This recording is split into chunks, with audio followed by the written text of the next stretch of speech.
বৃহস্পতিবার বিকেল ৫টায় ভোট গ্রহণ শেষ হলেও এখনও ঘোষণা করা হয়নি জাহাঙ্গীরনগর বিশ্ববিদ্যালয়ের ছাত্র সংসদ এবং হল সংসদ নির্বাচনের ভোটের ফলাফল। তবে নির্বাচন কমিশনের পক্ষ থেকে জানানো হয়েছে ভোট গণনা নিরবচ্ছিন্নভাবে চলবে। এই গণনার গতি বাড়াতে বৈঠক হয়েছে উপাচার্যের নেতৃত্বে। পরে টেবিল বাড়ানোর পাশাপাশি অধিক জনবল কাজে লাগিয়ে গণনার গতি বাড়ানোর কথা বলেন তিনি। আরও জানাচ্ছেন মামুন হুসাইন। অপেক্ষায় শিক্ষার্থীরা, সেই সাথে অপেক্ষায় পুরো দেশ। বৃহস্পতিবার বিকেল ৫টায় ভোট গণনা শেষ হলেও এখনও ঘোষণা করা হয়নি জাহাঙ্গীরনগর বিশ্ববিদ্যালয় ছাত্র সংসদ ও হল সংসদ নির্বাচনের ফলাফল। মোট ভোটার ১১,৭৪৩ জন, যার মধ্যে ভোট দিয়েছেন ৭,৫০০ শিক্ষার্থী। বৃহস্পতিবার সারা রাত গণনার পর শুক্রবার পুরো দিনেও ফলাফল আসেনি। ভোট গণনা চলছেই। ধীরগতির কারণে ভোট গণনা বন্ধ রেখে জরুরি বৈঠক করে নির্বাচন কমিশন। পরে টেবিল বাড়ানোর পাশাপাশি অধিক জনবল কাজে লাগিয়ে গণনায় গতি বাড়ানোর কথা বলেন তারা। আমাদের বিভিন্ন সীমাবদ্ধতার জন্য মাত্র 3টা টেবিলে 3টা গ্রুপ কাউন্ট করেছে এবং খুব স্লো হচ্ছে আমাদের কাজ, কিন্তু আমরা কিন্তু বসে নেই, সবাই অনবরত কাজ চালিয়ে যাচ্ছি।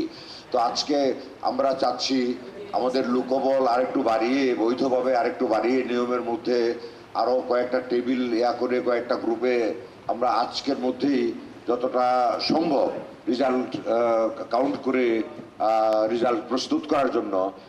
কিন্তু আমাদের কিছু সীমাবদ্ধতার জন্য আমরা রেজাল্টকে বাইরে কারোর সাথে শেয়ার করতে পারবো না।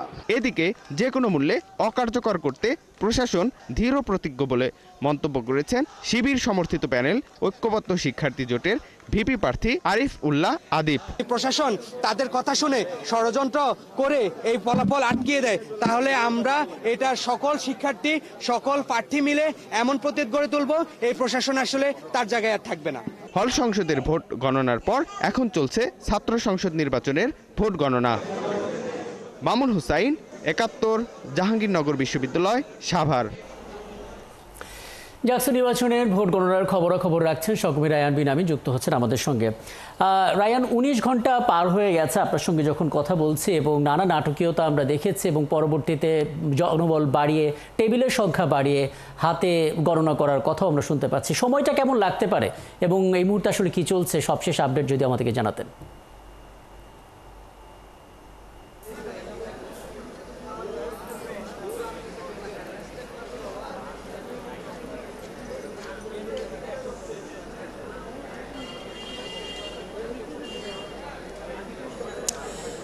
সময় আসলে সকাল হয়ে যাবে, এটা নিশ্চিত বলা যায়।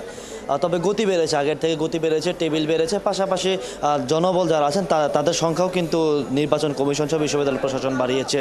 একটি তথ্য জানিয়ে রাখি, অসমর্থিত সূত্র মতে, যেটা হচ্ছে বর্তমানে কেন্দ্রীয় সংসদে ভিপি, জিএস এবং এজিএস পুরুষ এবং নারী, এই 4 পদে আসলে ভোট গণনা এখন চলছে। 12টি হলের আমরা জানতে পেরেছি ভেতরে চলছে। এর মধ্যে জিএস পদে শিবির সমর্থিত প্যানেলের মাঝার অনেকটা এগিয়ে, আর হাড্ডাহাড্ডি লড়াই হচ্ছে ভিপি পদে শিবির সমর্থিত আরিফ উল্লাহ এবং স্বতন্ত্র প্যানেলের জিতু, আব্দুর রশিদ জিতু, এই দুজনের মধ্যে বেশ হাড্ডাহাড্ডি লড়াই হচ্ছে যেটা জানতে পেরেছি। আর এজিএস পুরুষ পদেও বেশ হাড্ডাহাড্ডি লড়াই হচ্ছে শিবির সমর্থিত ফেরদৌস হাসান এবং বাক্সা সমর্থিত প্যানেলের আয়ান, এই দুজনের মধ্যে। তবে নারী এজিএসে শিবির সমর্থিত প্যানেলের মেঘলা অনেকটাই আগানো, যেটা আমরা জানতে পেরেছি। এর বাইরে দেখতে পাচ্ছেন শিক্ষার্থীদের প্রচুর উপস্থিতি এখন পর্যন্ত আছে। সময় বাড়ার অর্থাৎ সময় গড়ানোর সাথে সাথে কিন্তু তাদের উপস্থিতি এখানে বাড়ছে। হল থেকে শিক্ষার্থীরা আসছেন, কখন তারা আবার আশপাশে যাচ্ছেন, আবার এখানে ভিড় করছেন, তারা খোঁজ খবর নিচ্ছেন নিয়মিত যে ভোটের আসলে কি অবস্থা, কি পরিস্থিতি হয় শেষ পর্যন্ত। যেহেতু দিনভর নানান নাটকীয়তা গেছে, এবং এমনকি গতকালকেও আমরা নানান নাটকীয়তা দেখেছি এই ভোট গ্রহণ থেকে শুরু করে এখন পর্যন্ত যে ভোট গণনা, এই সব কিছুর মধ্যে কিছুক্ষণ আগে একজন সহকারী নির্বাচন কমিশনের পদত্যাগ করার পর এই বিষয়টি নিয়ে আরও জোরালো একটা আলোচনা উঠে যে আদৌ এই নির্বাচনটা আসলে শেষ পর্যন্ত হয় কিনা, নাকি মাঝপথে আবার থেমে যায় এর ভোট গণনার যে বিষয়টি।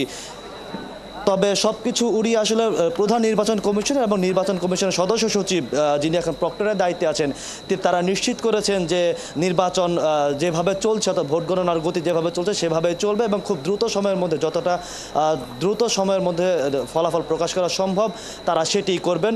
ভোট বানচাল বা যে কোনো ষড়যন্ত্র তারা মোকাবেলা করবেন, যেটা শিক্ষার্থীদেরকে তারা কিছুক্ষণ আগে জানিয়েছেন। অর্থাৎ ভোট গণনার রীতিমতো চ্যালেঞ্জ নিয়ে সে গণনাটা চলছে। অনেক ধন্যবাদ। নিশ্চয়ই আপনি নজর রাখছেন, পরবর্তীতে আরও কথা হবে আপনার সঙ্গে। রায়হান বিন আমির আমাদের সঙ্গে জাহাঙ্গীরনগর বিশ্ববিদ্যালয় থেকে যুক্ত হয়েছিলেন এবং সেখানে জাকসু নির্বাচনে ভোট গণনা চলছে, সেই ভোট গণনার আপডেট আমাদেরকে জানাচ্ছিলেন।